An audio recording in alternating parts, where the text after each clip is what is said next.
Bonjour à tous, bienvenue pour ce bulletin numéro 183 de la Web TV de Veille Stratégique. Nous sommes aujourd'hui le lundi 9 mars et nous démarrons cet enregistrement à 8h19 ce matin. Et comme tous les bulletins depuis que la guerre en Iran a démarré, j'attire votre attention sur cet horaire de 8h19 puisque ça signifie qu'on a terminé de compulser et de synthétiser toutes les informations disponibles pour faire ce bulletin il y a à peu près une demi-heure, trois quarts d'heure, et que du coup tout ce qui se déroule désormais jusqu'à sa publication ne peut légitimement pas, logiquement pas, faire partie de ce bulletin. Voilà, donc inutile de nous dire vous n'avez pas parlé de cet élément ou de cet élément-là, s'il s'est déroulé entre, on va dire, 7h30, 8h moins le quart ce matin et la publication du bulletin. Comme d'habitude, comme vous l'avez vu avec la vignette, nous ne parlerons aujourd'hui encore une fois que de la guerre en Iran et au Liban.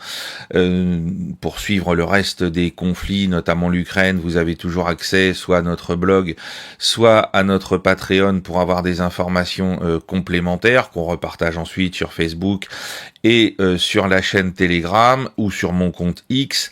Donc n'hésitez pas à vous abonner à toutes ces plateformes pour pouvoir continuer de suivre les autres conflits qui se déroulent sur la Terre. Alors ce matin, comme d'habitude, on va d'abord parler du volet politique et puis ensuite on parlera du volet militaire. Comme d'habitude, avant de démarrer mon propos, un message de soutien à nos amis de SOS Donbass qui sont toujours emprisonnés, Anna Novikova, Vincent Perfetti, ainsi que deux autres personnes dont nous ne connaissons toujours pas l'identité à cette heure, alors que ça fait bientôt 4 mois qu'ils sont sous les verrous.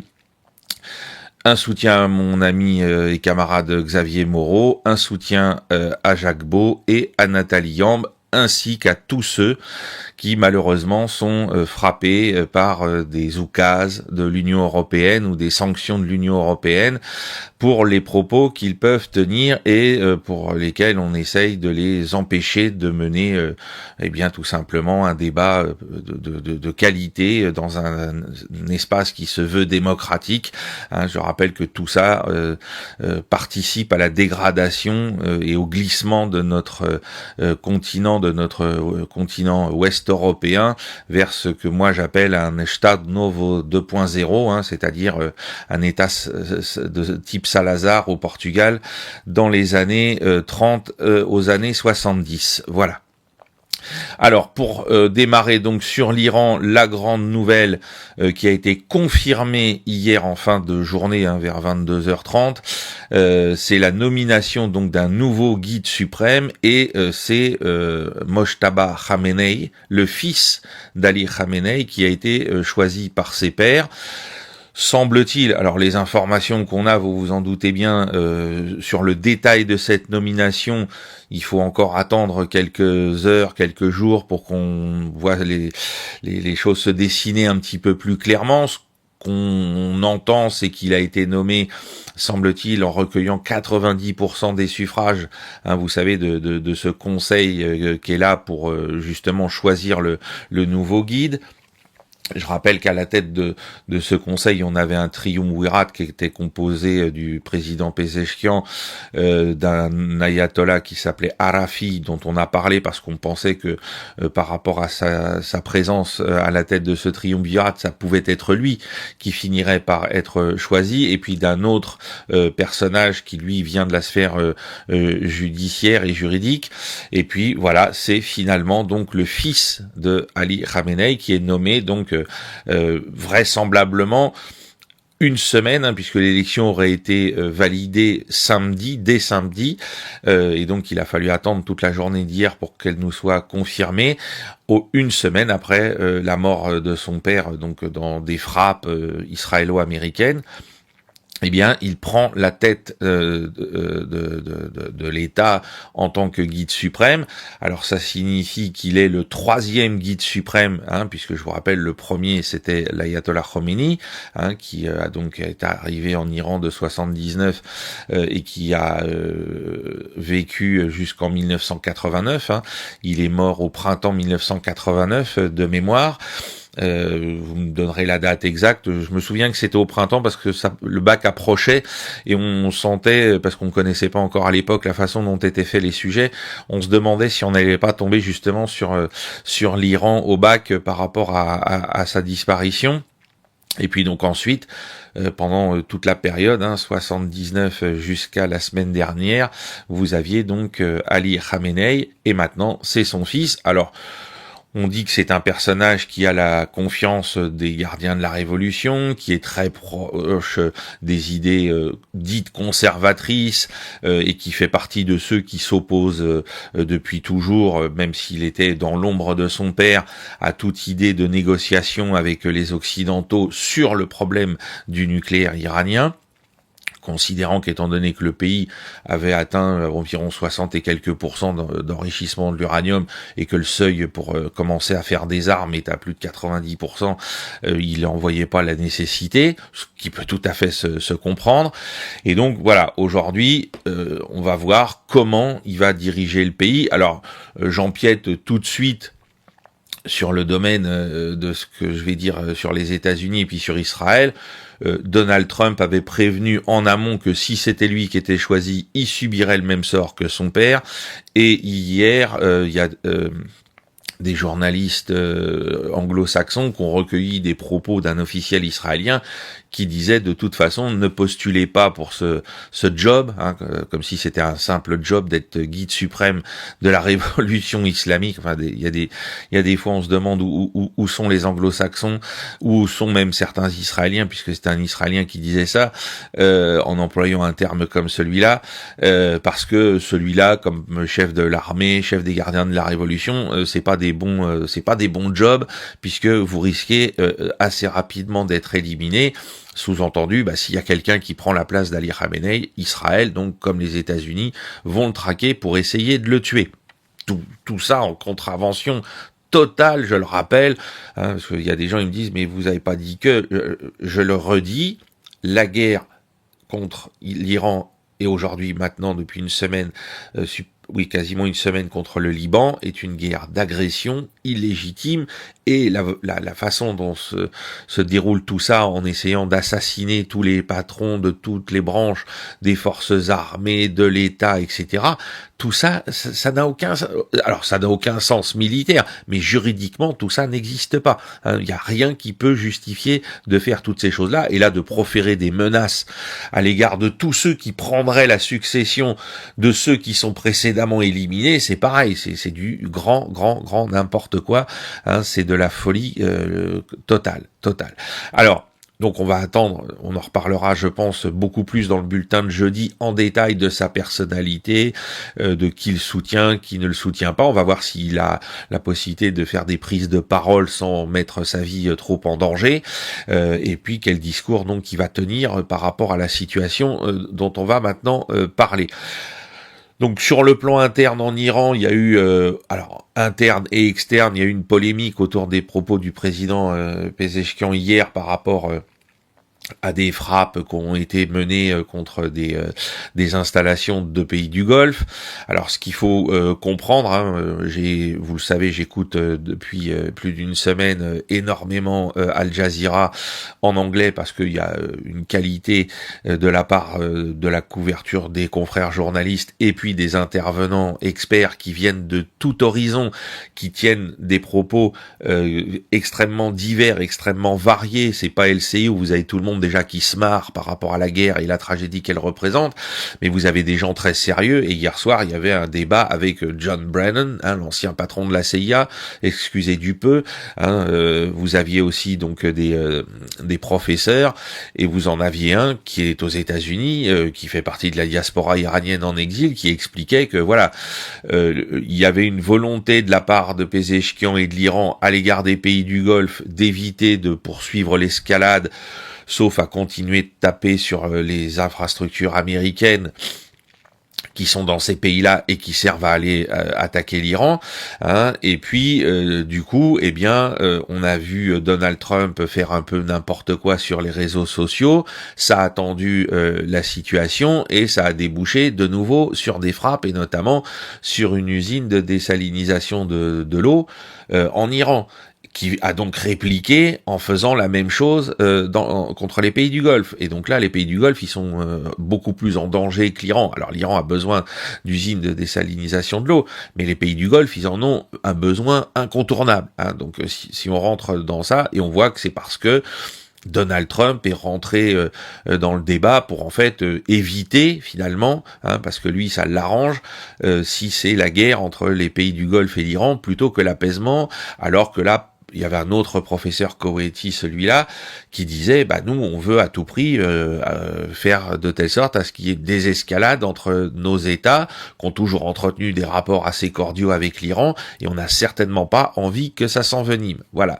Donc, quand on vous dit, Pezeshkian, il a dit, puis finalement, il y a quand même eu des frappes, etc., sur les médias occidentaux, on omet de vous dire ce que Donald Trump a provoqué, et en même temps, d'un point de vue autant du discours qu'au niveau militaire, en attaquant des infrastructures iraniennes, pour dire non, vous ferez pas la paix parce que nous on veut que la guerre continue. Voilà, donc ça c'est très important de le souligner. Et je vous invite, si vous avez l'occasion et que vous parlez anglais, regardez cette chaîne, venez pas me dire que c'est le Qatar qui la finance, parce que justement, bien que ce soit le Qatar qui la finance, je peux vous dire que l'objectivité absolue, ça n'existe pas, mais l'objectivité des propos qui sont tenus et la diversité des opinions qui sont présentées est absolument exceptionnelle, alors que le conflit se déroule aux portes de Doha, ne l'oublions pas. Donc ça, c'est véritablement quelque chose qu'il faut souligner. Autre point dont il fallait parler, qui vient confirmer ce que je n'ai cessé de vous dire quand certains venaient m'expliquer oui, mais là il n'y a pas de soutien de la Russie, il n'y a pas de soutien de la Chine, c'est quoi cette alliance des BRICS qui n'est pas une alliance militaire, voilà, et que même s'il y avait une alliance militaire, ce qui est le cas entre l'Iran et la Russie, par exemple, il y a un traité de sécurité mutuelle qui a été signé, c'était en début d'année dernière.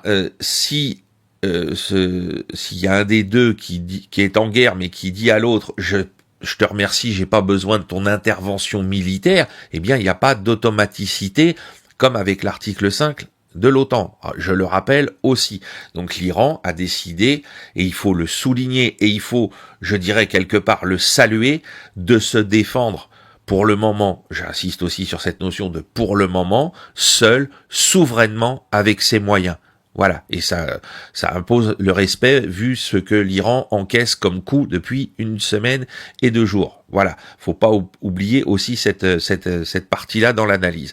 Donc là, on a eu la confirmation dans la presse américaine de ce que je vous disais, c'est-à-dire que la Russie fournit du renseignement aux Iraniens, ce qui leur permet de cibler avec autant de précision, bien sûr il y a la qualité de leurs missiles, mais il y a aussi les coordonnées précises de tel ou tel radar, de tel ou tel site sur la région, et donc on voit bien, alors encore une fois, c'est pas parce que la presse américaine confirme ça pour les Russes qu'elle dit les Chinois font rien, non, ça veut dire que puisqu'on a vu des images apparaître avant le déclenchement de cette guerre, des images qui provenaient vraisemblablement de Chine, des services chinois sur les installations, notamment des missiles anti-aériens THAAD en Jordanie, ça veut dire que, comme je l'ai affirmé dès le départ, la Chine et la Russie fournissent conjointement du renseignement militaire pour l'Iran, pour pouvoir cibler les infrastructures militaires de ses adversaires. Et ça veut donc dire aussi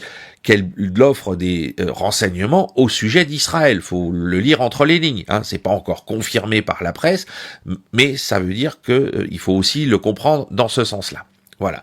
Donc ça, c'est extrêmement important puisque je rappelle aujourd'hui, depuis ce qu'on vous a expliqué jeudi sur la destruction des différents radars de veille, de guidage dans le Golfe, aujourd'hui, l'armée américaine est dans une situation affaiblie par rapport à ses moyens de détection et de guidage dans la région parce que quasiment toutes les infrastructures de ce type ont été neutralisées ou détruites. Voilà. Alors, donc maintenant, on va passer au côté américain de l'analyse politique. Donc, les Américains sont rentrés. Pour que ce soit simple, pour qu'il n'y ait pas de problème dans cette thématique qui leur est chère depuis la guerre de sécession avec le général Grant, c'est Unconditional Surrender. Pourquoi le général Grant? Parce que c'était ses initiales, Ulysses S. Grant, Ulysses Grant, donc Unconditional Surrender Grant. Donc aujourd'hui, voilà, puisqu'on n'est pas capable de définir un délai réel et sérieux, 4, 5, 6 semaines, peut-être un peu moins, peut-être un peu plus, etc. Ça a permis à certains de ressortir les discours de Donald Rumsfeld au moment de l'invasion de l'Irak, où il disait bon, ça devrait être plié dans quelques semaines. Voilà, on sait ce qu'il en est advenu. Donc là, faute de pouvoir nous dire à peu près combien de temps va durer le conflit et quels sont les véritables objectifs globaux, pas dans le détail, etc. On va pas vendre des secrets d'État, c'est pas ça qu'on demande. Eh bien, on se cache derrière cette formule unconditional surrender, reddition inconditionnelle.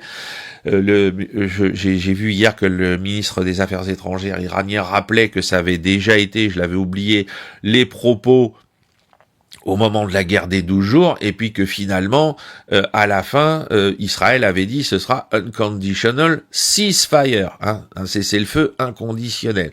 Donc on va voir comment ça va glisser au gré de la dégradation des capacités militaires israélo-américaines pour continuer cette guerre avec la même intensité. Voilà.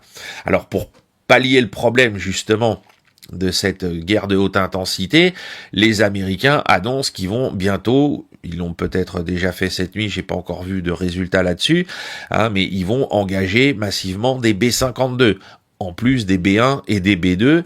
Pourquoi ? Parce que, Atéchouette l'a expliqué chez BFM TV, pardon, oh quel vilain bonhomme je suis taquin, il l'a expliqué. L'armée de l'air américaine, ça fait une semaine que ces pilotes dans la région sont en suractivité, ils sont au bord du burn-out entre guillemets, parce que ils sont sollicités à un niveau de mission qui est hallucinant, voilà. Et puis il a rappelé. Alors, je fais tout de suite ma petite incise promotionnelle.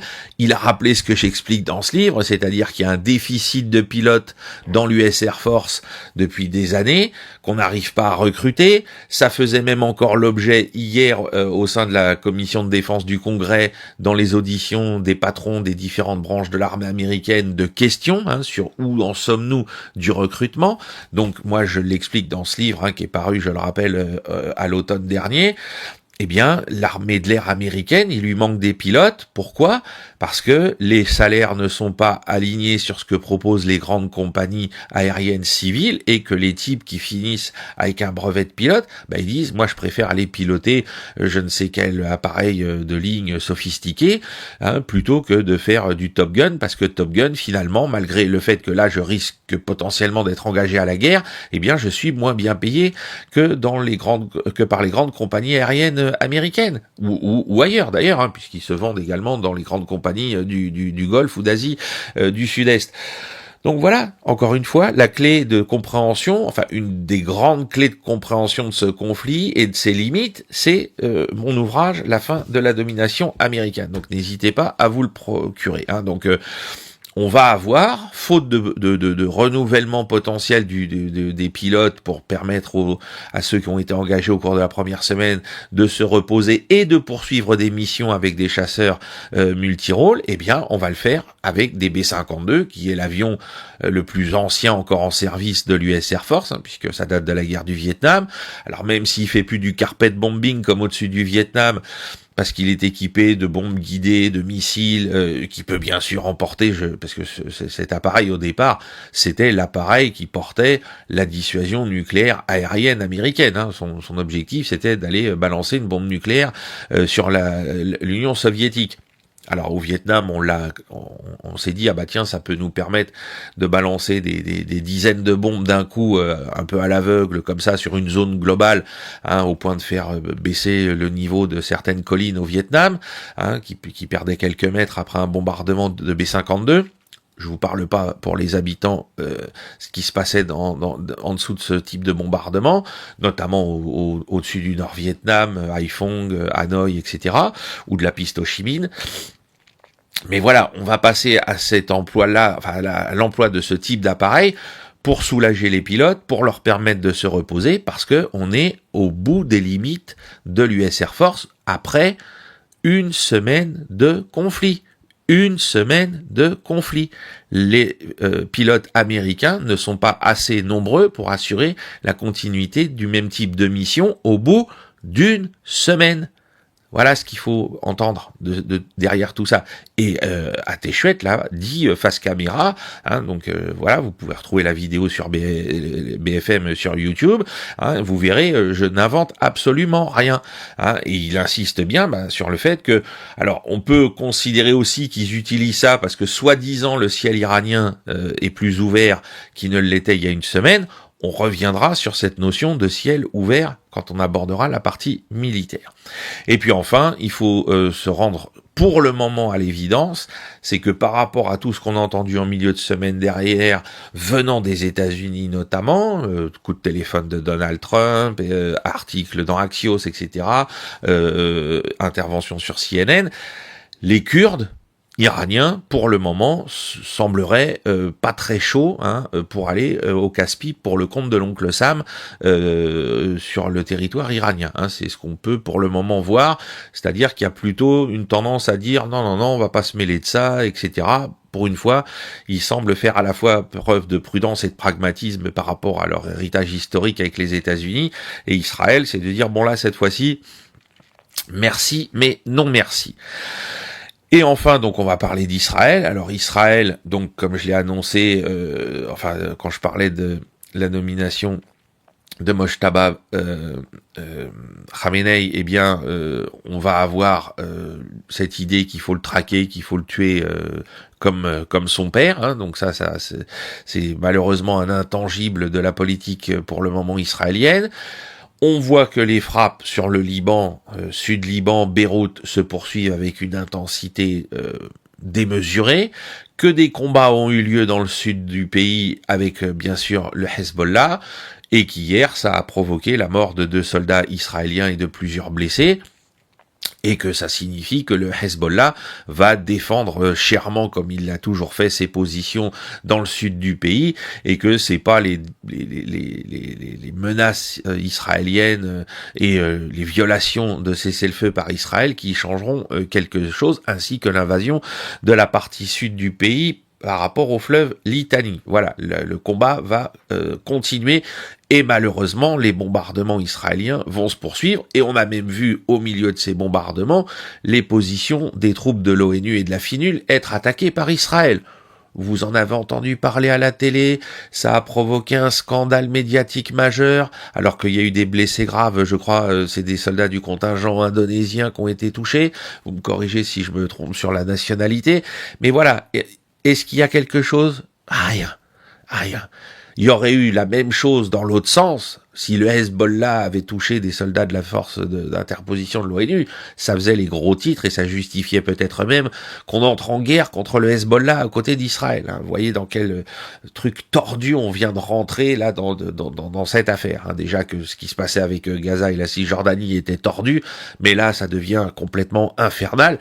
Et d'ailleurs, on a eu des frappes aussi sur Gaza, hein, il faut le souligner, qui n'ont rien à voir, semble-t-il, avec la présence du Hezbollah à Gaza, voilà, ou alors il y a quelque chose qui m'a échappé dans les composantes de la résistance palestinienne, hein, je savais pas qu'il y avait des membres du Hezbollah qui étaient là, bref, et puis j'avais pas vu pour le moment que ce soit le Hamas ou le djihad islamique prendre les armes pour attaquer Israël depuis la bande de Gaza en soutien à l'Iran, bon, voilà. Et par contre, ce qu'on continue de voir, c'est que le ciel israélien, c'est toujours une passoire. C'est-à-dire que malgré tous les déploiements de missiles anti-aériens, Patriot, Arrows et compagnie, eh bien, il y a des missiles iraniens qui continuent de passer, qui continuent de provoquer des dégâts. On a vu ça sur les réseaux sociaux tout le week-end, je vais pas rentrer dans les détails, mais ça continue de taper.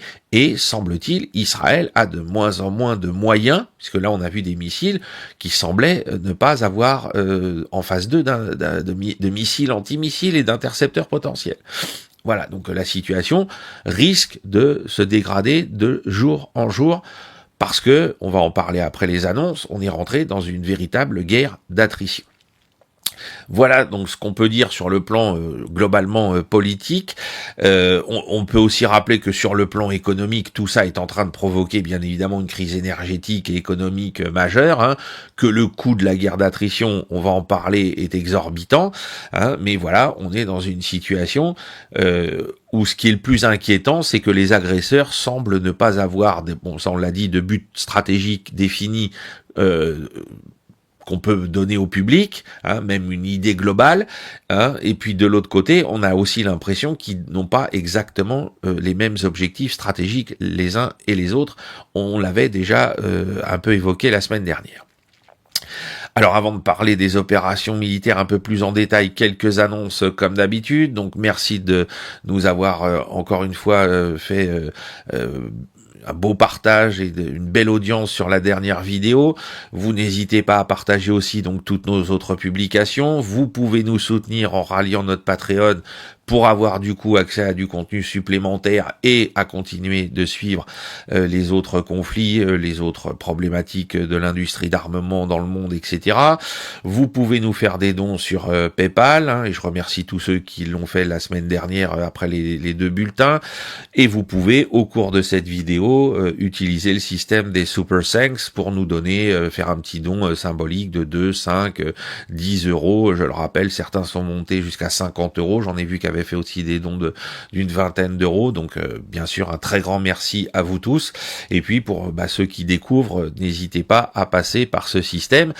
Et je rappelle que notre seule source de revenus, c'est principale, puisqu'il y a le Patreon, et puis il y a la pub sur YouTube, et que la baisse qu'on a subie de notre audience, alors pas depuis la semaine dernière, mais qu'on avait subi jusqu'à la semaine dernière, nous a fait perdre beaucoup de revenus publicitaires tout au long du mois de décembre et janvier.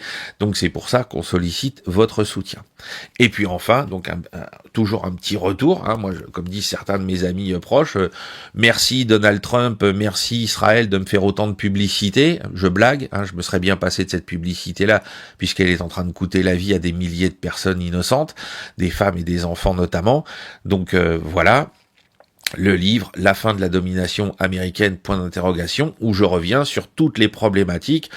La semaine dernière, c'était les problèmes de minerais rares, là c'est les problèmes de pilotes de l'US Air Force, hein, voilà, tout ce dont on est en train de parler aujourd'hui pour dire mais que font les Américains, pourquoi ça dure et compagnie, la clé elle est là. J'ai même vu mon grand copain, entre guillemets, hein, bien sûr, Monsieur Brunet, là, qui est revenu de vacances sur LCI le midi, là, il était fou. Quoi? Ça fait plus d'une semaine que la guerre a commencé et vous avez pas encore écrabouillé ces... je vais pas dire les mots, puisque ce serait lui prêter des mots. Mais en gros, pourquoi les Iraniens résistent encore, là? C'est quoi cette histoire? Ils tirent encore des missiles. Bah oui. Et pourquoi c'est pas fini? Pourquoi les Américains ont pas tout écrasé? Monsieur Brunet. Voilà. Hein, puis je voyais que il interviewait pourtant Benoît Billan qui était présent sur le plateau.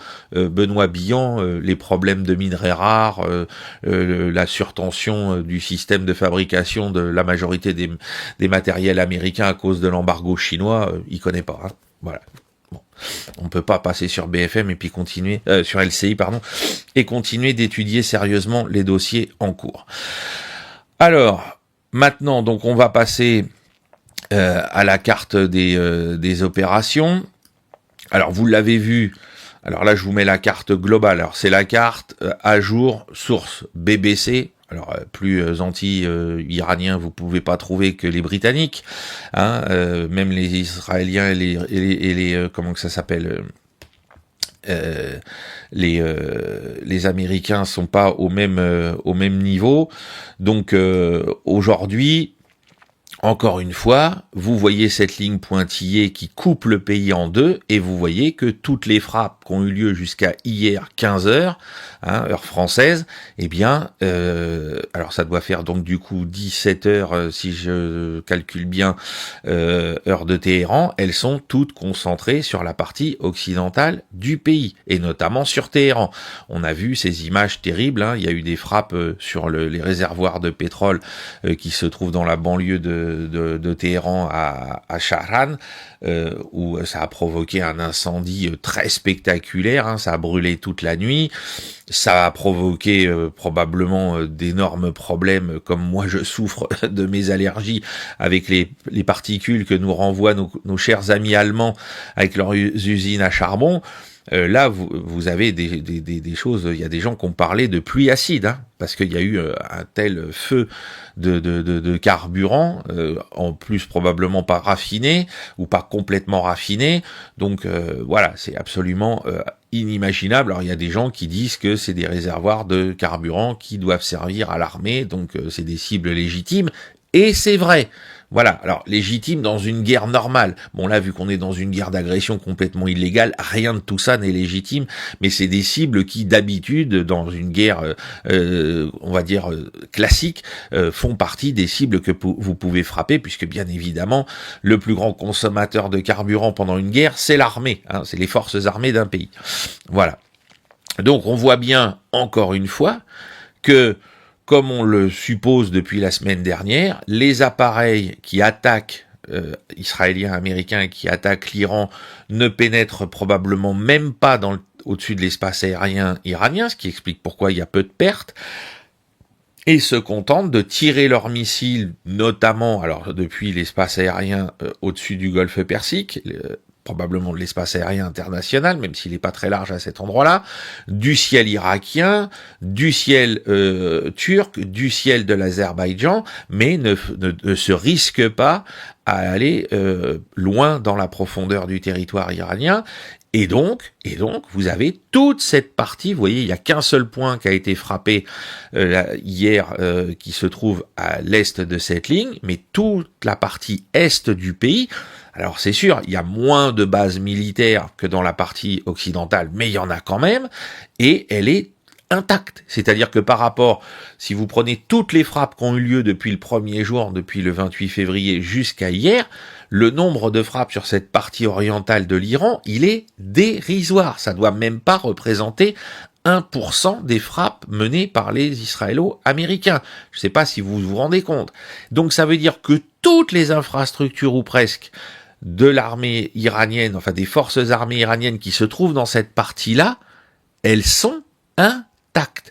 Ce qui explique pourquoi, même si on voit de part et d'autre qu'il y a une baisse du nombre de missiles qui sont tirés, que ce soit depuis les bâtiments de l'US Navy, depuis donc les appareils de la chasse israélienne ou de la chasse américaine, on se rend bien compte, et que du coup les Iraniens eux aussi tirent moins de missiles ou de drones, on se rend compte que tout ce qui se trouve du côté est de cette ligne est intact. Et on ne sait pas combien il y a de lanceurs de missiles, on ne sait pas combien il y a de stocks de missiles iraniens qui sont dans cette zone.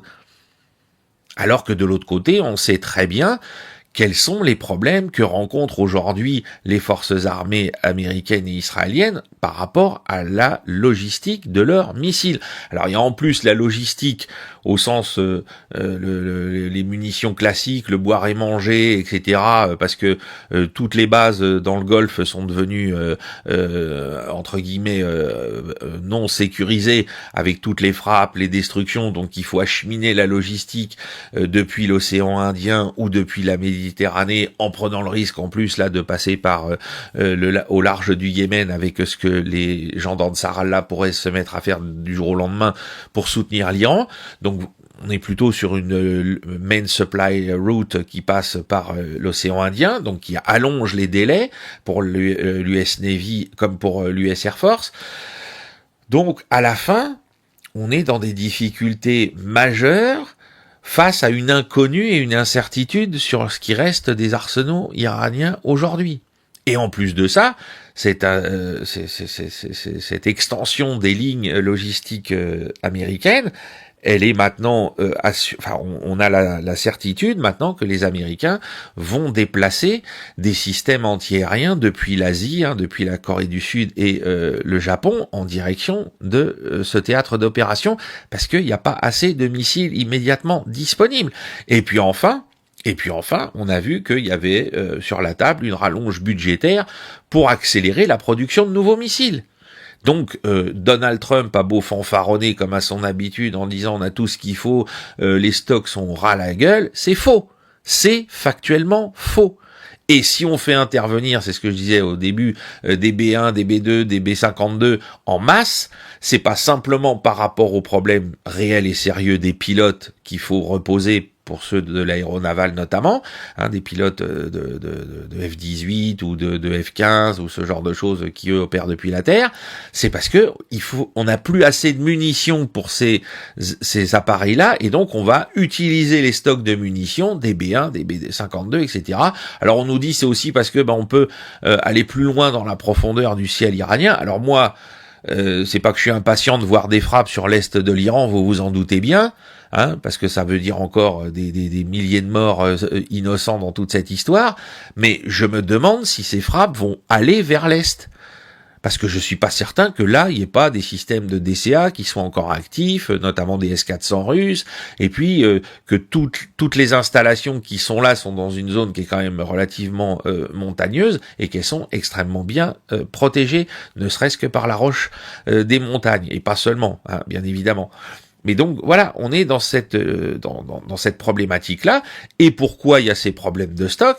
Il y a ces problèmes de stock parce que le complexe militaro-industriel est composé, je le rappelle dans mon livre, de mafieux qui s'enrichissent plutôt que de fabriquer ce qu'il faut en quantité et en qualité et dans les délais impartis de matériel pour les forces armées américaines, et puis parce qu'il y a ce fameux embargo.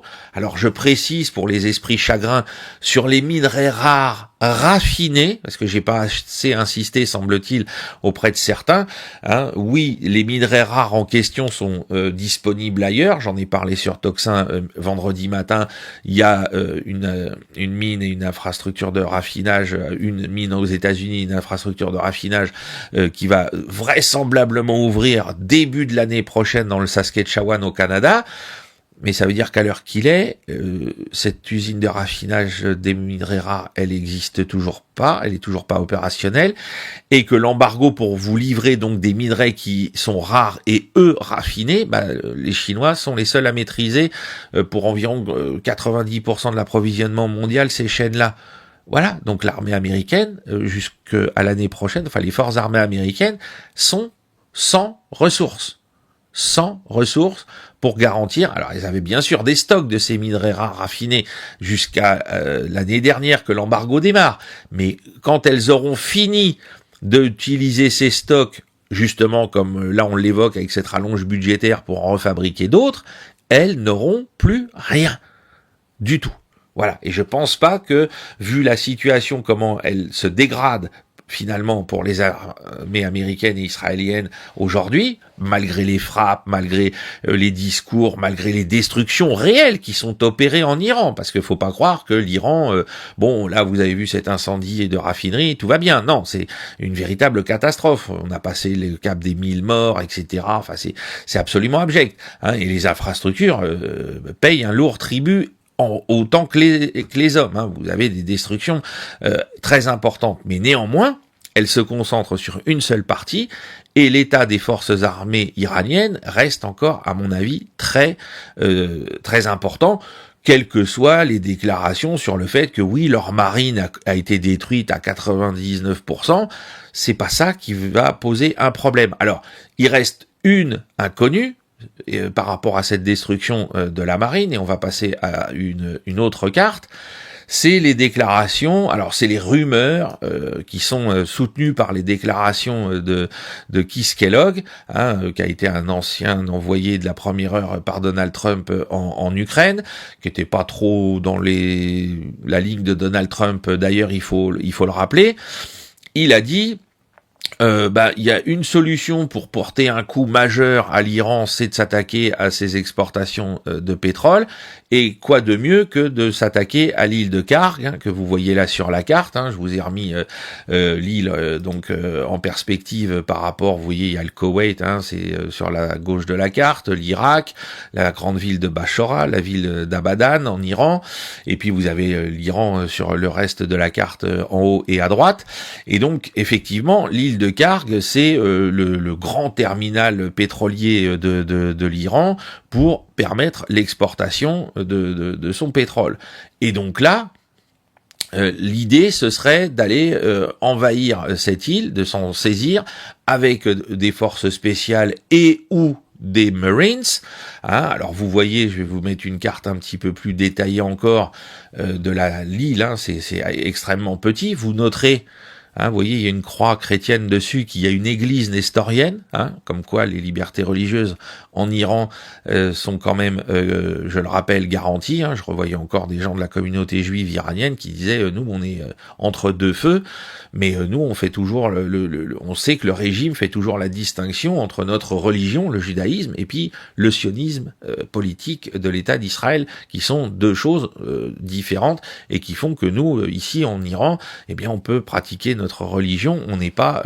Alors, on peut des fois nous dire, oui, mais vous risquez de trahir ceci ou cela, mais en tout cas, il n'y a pas d'interdiction. Et on l'avait vu il y a quelques semaines. C'est pareil à l'égard des chrétiens, puisque dans le métro de Téhéran, ils ont carrément inauguré en grande pompe avec les autorités catholiques locales.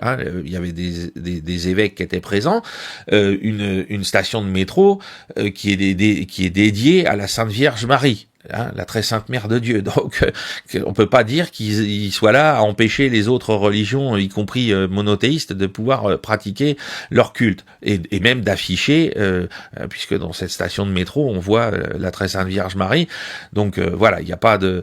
Donc là, vous voyez, même sur cette île, il y a une église nestorienne qui est toujours là. Et donc, vous voyez, je vous ai mis en rouge les installations pétrolières. Il y a même un aéroport.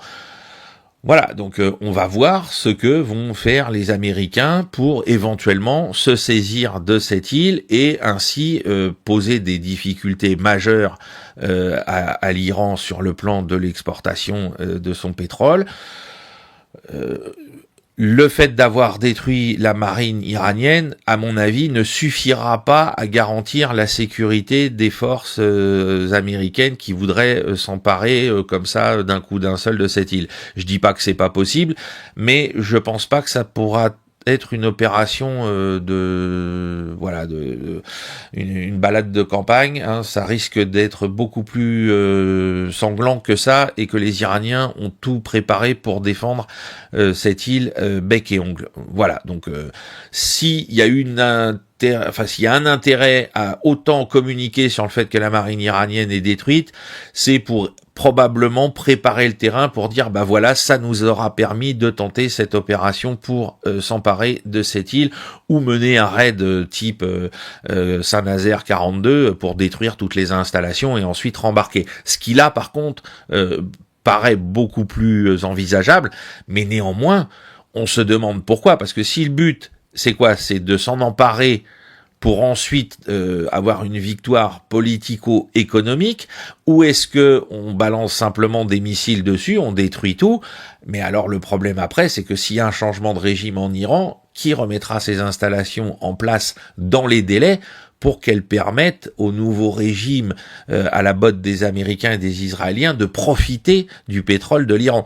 Donc c'est pour ça que on est entre deux chaises, est-ce qu'on détruit, est-ce qu'on s'en empare, est-ce qu'on fait un raid pour neutraliser enfin voilà, toutes les options sont sur la table à cause de ce que représente la destruction ou la capture ou la neutralisation de ces infrastructures. Voilà donc, chers amis, ce qu'on pouvait dire en ce 9 mars au matin sur la situation en Iran. Vous continuez de nous suivre pour les autres conflits sur nos autres supports et en particulier sur notre Patreon. Pour le moment, cette semaine, je me repose un petit peu par rapport à ce qu'a été la semaine dernière. Ça veut pas dire qu'on va pas me recontacter, mais pour le moment, j'ai pas de rendez-vous autre que les bulletins, donc on se retrouve jeudi comme d'habitude, enregistrement début de matinée, diffusion un peu avant midi, et puis si d'ici là je suis invité et que je peux passer sur d'autres médias, eh bien je n'hésiterai pas à communiquer via mon compte X pour vous le faire savoir. D'ici là, je vous souhaite un très bon début de semaine et au plus tard à jeudi matin. Au revoir.